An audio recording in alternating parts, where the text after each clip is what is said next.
Connection to nature. It's our last connection to wild. Pretty much everything's been domesticated.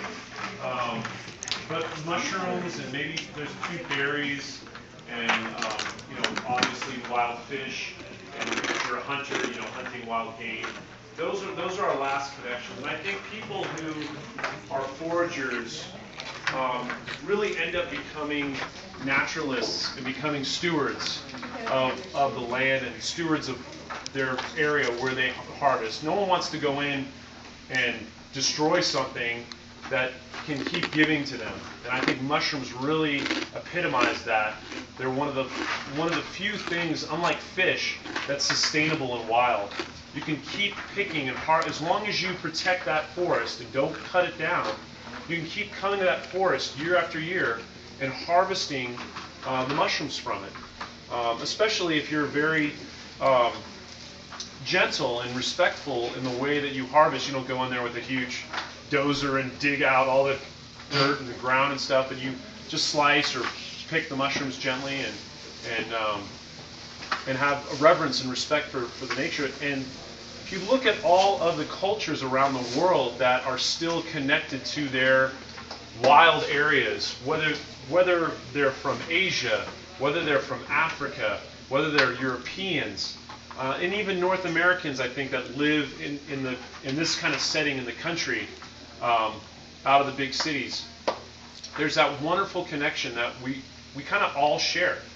And I really love that about mushrooms. And there's one mushroom in particular that really epitomizes that, and it's chanterelle. And chanterelles are this beautiful bright orange mushroom that I have in my chef mix baskets.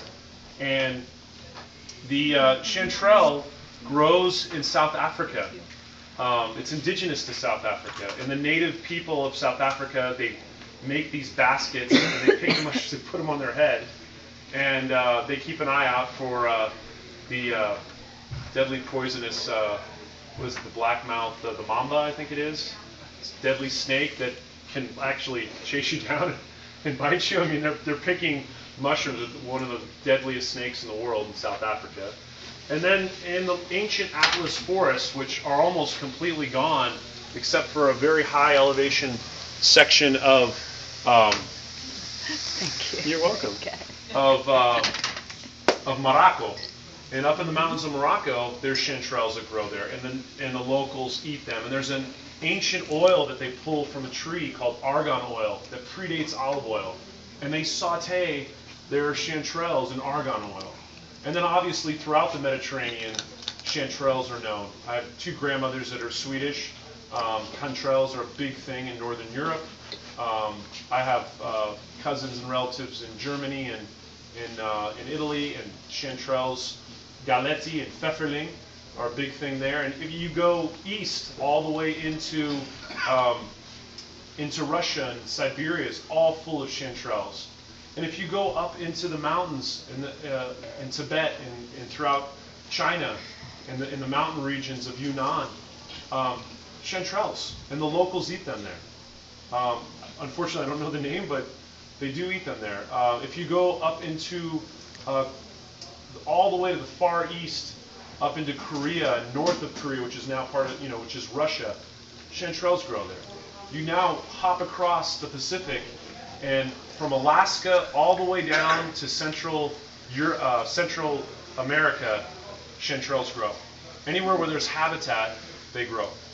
So it's one of those things that if you go to these different places all around the world, you can share those experiences with cultures and with people who have a whole culture around harvesting mushrooms in their homeland, in their area. And I think we've kind of lost that, and there's now been this awakening, this rebirth of reconnecting with what our grandparents, our ancestors knew. And I think that's very special, and I think we should definitely pay tribute to that. And that's part of today. So I just want to thank everyone for coming out today and listening to me yap a lot. If there's any questions that did not get answered, please, yeah.